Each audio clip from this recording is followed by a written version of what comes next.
Hey everyone, let's talk about how you go about solving things involving oxidation and reduction. So before we do any of this, one needs to know what the word oxidize means and what the word reduce means. And if that's something you don't know off the top of your head, this may help. Leo says grr. It's a mnemonic. Help you remember that loss of electrons is oxidation, gain of electrons is reduction. Remember, an electron, which we often abbreviate like this, is a negatively charged particle. So I'll put negative electron as a little label right there. So losing electrons is called oxidation, gaining electrons is called reduction. All right, let's look at how that applies to this. What we need to do with these is balance the equations, figure out the oxidation numbers, and then use that to figure out whether it's oxidized or reduced. I'll show you what that means. So balancing the equation. 2 hydrogen, 2 oxygen, 1 oxygen. So I put a 2 right here. That way it's 2 oxygens. Now it's 2 oxygen, but we need to have 4 hydrogens here and 4 hydrogens here. So by putting a 2, it's now 4 hydrogens. So that's our first step, balancing the equation. Our next step, we need to put the oxidation numbers in there. So in order to do that, you will need to figure out what charge something is. Now, even if it doesn't technically have charges because it's a non-ionic compound, nonetheless, we can say it has something like a charge called an oxidation state. Now, the charge, aka oxidation state, depends on whether it's in a compound or if it's a pure element. Notice, this is a compound because you have more than one kind of atom bound together. This is a pure element because this is only one kind of atom bound to the other. So that means pure element, compound. Likewise, compound, pure element, etc. So the thing to memorize is the charge of a pure element is 0. So that means, aka oxidation state, the charge of this is 0. I'll write it up here. This pure element also has a charge of 0. And the same thing is true for this pure element and this pure element. It doesn't matter what the pure element is. All pure elements are assumed to have a charge of 0. Now, if it's not a pure element, for example, this is a compound, not a pure element. This is a compound, not a pure element. You determine the oxidation state, aka the charge, by the periodic table. Remember, the charge is determined by its location. These are +1s, +2, +3, -3, -2, -1, no charge at all, which is why they don't form compounds. So we need to do that here. When hydrogen's in a compound, it has a charge of 1. When oxygen's in a compound, it has a charge of -2.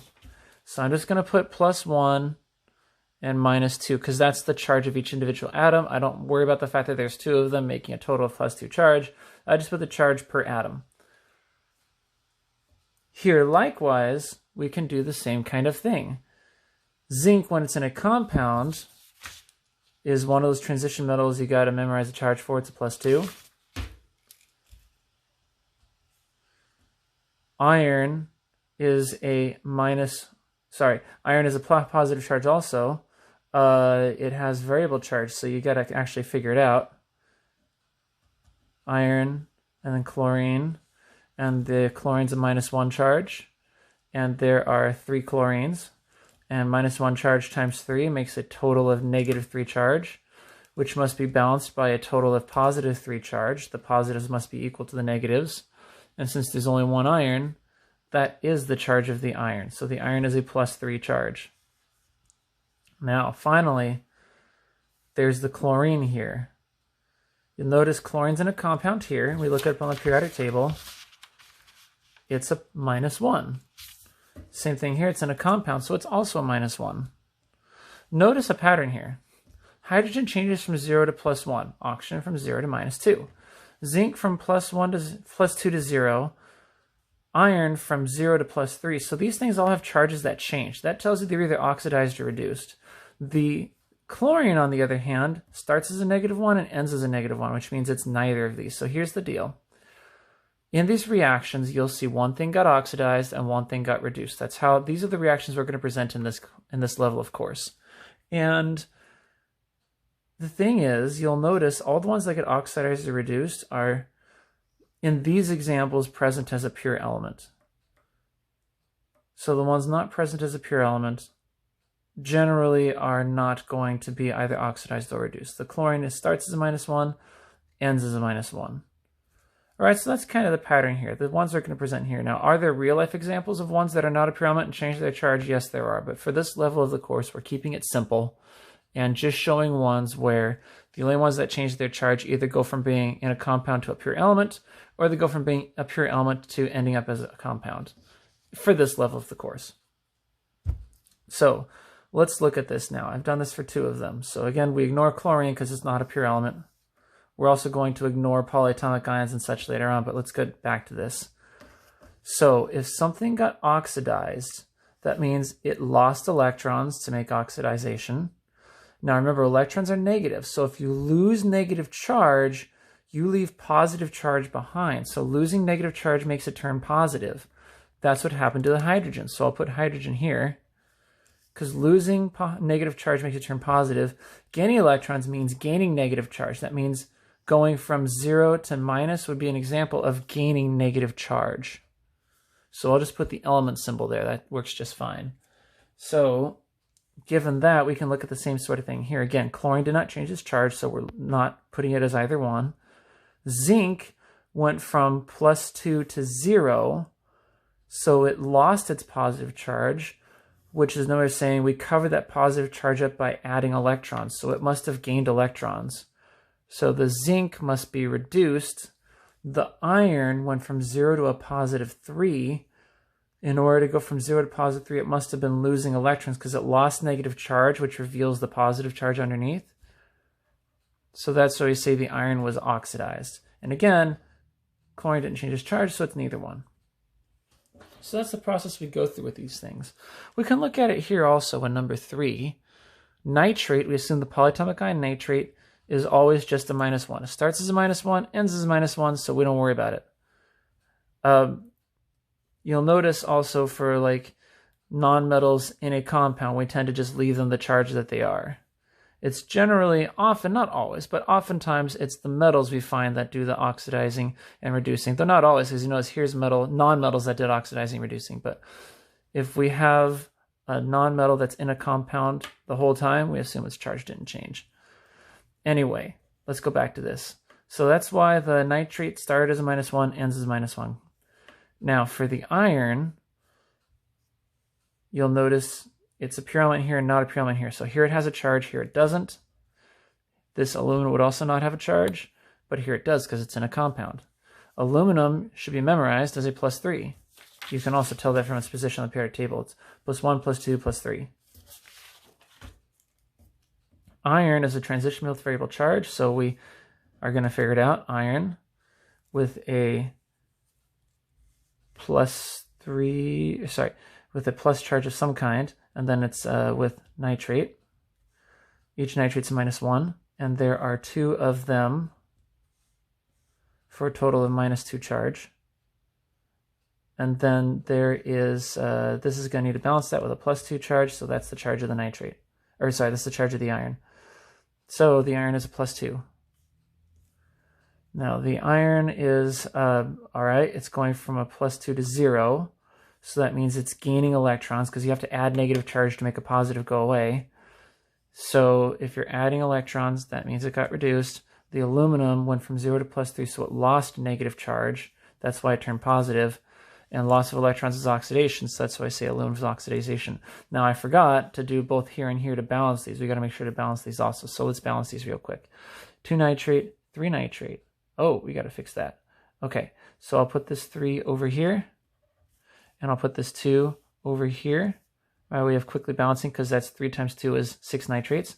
3 times 2 is 6 nitrates. So that balances the nitrates. That's 2 aluminum, so I put a 2 right there. And that's 3 iron, so I put a 3 right there, and now it's properly balanced. And since silly me, I forgot to balance this, let's also balance this one. Zinc is going to be, well, 1 of each. Okay, it's fine. 2 chlorine, 3 chlorine. Uh-oh. So let's put the 2 over here, and I'll put the 3 over here. Switch the subscripts in order to have the shortcut to balancing. So 3 times 2 is 6 chlorines, 3 times 2 is 6 chlorines, that's good. 2 irons, and 3 zincs. And there we go, we've got our balanced equation. Let's do the same thing down here. 2 nitrates. I'll put a 2 here for 2 nitrates. I did that, by the way, because I'm saving the pure elements for last. So pure copper, pure silver, so I'll save those for last. Anyway, now the nitrates are balanced. Now I've got 2 silvers, so let's put a 2 here. 1 copper, 1 copper. Okay, now it's balanced. Next, let's write the oxidation numbers, aka the charges. Pure element charge is 0, pure element charge is 0. Non-metal in a compound and never existing as a pure element, nitrates a -1 at the beginning and at the end. Silver we memorize as a +1 charge always, and then copper is a transition metal, so copper and then 2 nitrates. Each nitrate's a -1. There's 2 of them for a total of -2 charge. Therefore, the copper must balance by being a +2 charge. So copper is a +2. All right, so copper went from 0 to +2. That means losing electrons, and losing electrons is oxidation. So copper got oxidized. Silver changed charge from +1 to 0. It must have gained electrons in order to have the positive charge go away. And gain of electrons is reduction. All right, that's it. Next, bromine plus aluminum. Pure element charge is 0, pure element charge is 0. Aluminum is always a +3 from the periodic table. You can also look up bromine being a charge of -1. So bromine became from 0 to -1. That means gaining an electron. Bromine got reduced because it has to gain an electron. If it's going to go from 0 to a -1, it's got to gain electron. Now, aluminum went from 0 to +3, so it must have lost electrons, which is why we say it was oxidized. All right, oops, I forgot to balance once again. So let's see, I'll put the 2 here, and I'll put this 3 here, and then I'll put the 2 right there. There we go, we got it balanced. All right, here it goes. Since I'm on the topic of balancing, let's balance this real quick. 3 oxygen, 3 oxygen. All right, now the pure elements, because I say the pure elements for last. 2 iron, 2 iron, 2 aluminum, 2 aluminum. Again, the oxygens are already balanced, so that's what it looks like for balancing. Now, for the next portion of the charges, charge of 0, because they're pure elements. Oxygen does not exist as a pure element here, so we just say, since it's always in a compound, we just say it stays at a -2. And then the iron, we'll figure that out in a sec. Aluminum is always a +3, that's easy. We just memorize that. Again, it's right there on the periodic table. And then the iron, let's figure out the charge of the iron. Oxygen's a -2. There are 3 of them, so -2 times 3 is a total -6 charge, which means the 2 irons together must add up to a +6. So we take +6, divide by how many there are. There's 2 irons, so we divide by 2, and that equals 3, and 3 is the charge of the iron. Another way to understand that, remember I said 2 irons add up to a +6 charge. So 2 irons add up to a charge of +6. So divide by 2, Fe equals +3. That's another way you could figure out that iron has a charge of +3. Anyway, having done that, we can now say, okay, what got oxidized? Well, whichever one lost electrons. So let's see, from 0 to +3, is that losing electrons? Yep. From +3 to 0, is that losing electrons? No, we have to add electrons to make it go from positive to neutral. So indeed, aluminum lost electrons. Iron must have gained electrons because it went from positive to 0. And you can only do that by adding negative charge to cancel out the positive. All right, so that's part of it. Now on to the next sheet of paper. So once again, pure element, charge is 0, pure element, charge is 0. So let's see, oxygen is not a pure element, so it's going to just always have a -2. And then let's see, what else is there? Hydrogen, when it's in a compound, has a charge of +1, because all these things are +1 when they're in a compound. And then copper, we need to figure out its charge. Copper oxide, and oxygen's a -2, which means the copper must balance it by being a +2. So the copper must therefore be a +2 charge. So that's a +2 right there. Now what got oxidized, what got reduced? Well, let's have a look at that. So copper went from +2 to 0. so it must have gained electrons in order to cancel out that positive charge. Oxygen stayed the same, so neither oxidize nor reduce. Hydrogen went from 0 to +1, so it must have lost electrons, because if you lose electrons, then that reveals the positive charge that was originally hidden by those electrons. So copper, we say gained electrons. Oops. And then hydrogen lost electrons, which is why it got oxidized. All right, and I almost forgot to balance this one, so let's get that balanced also.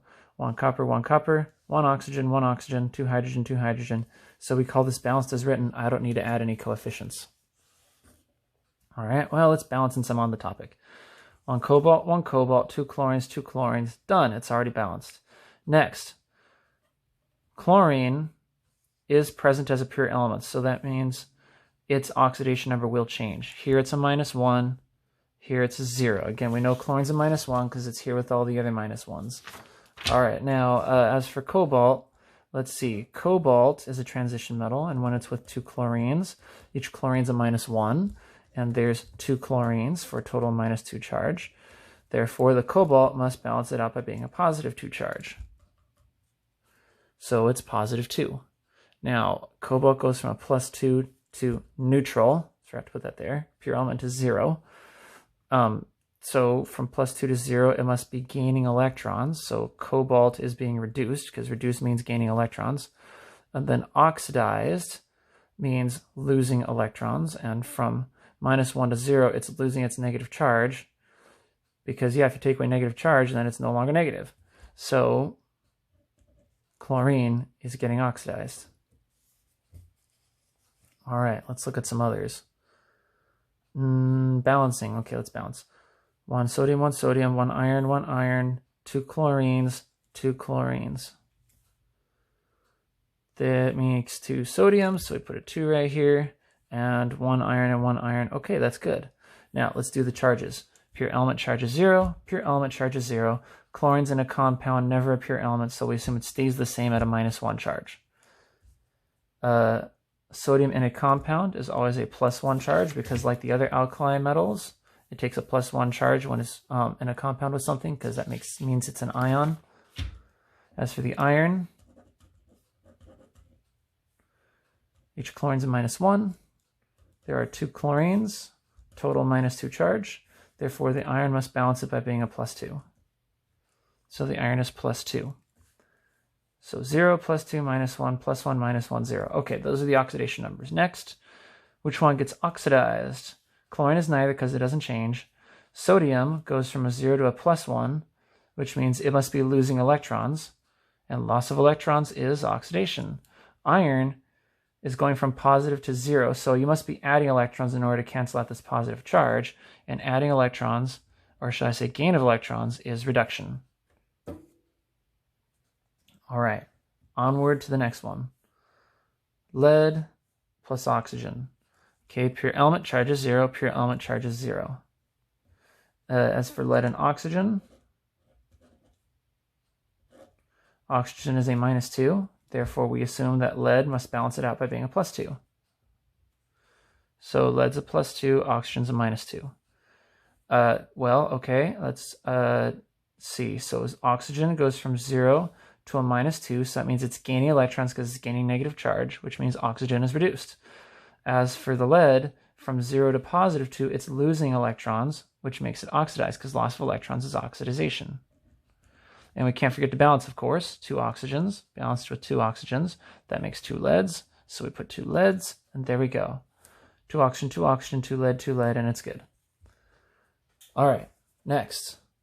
Since we're talking about balancing, let's balance here too.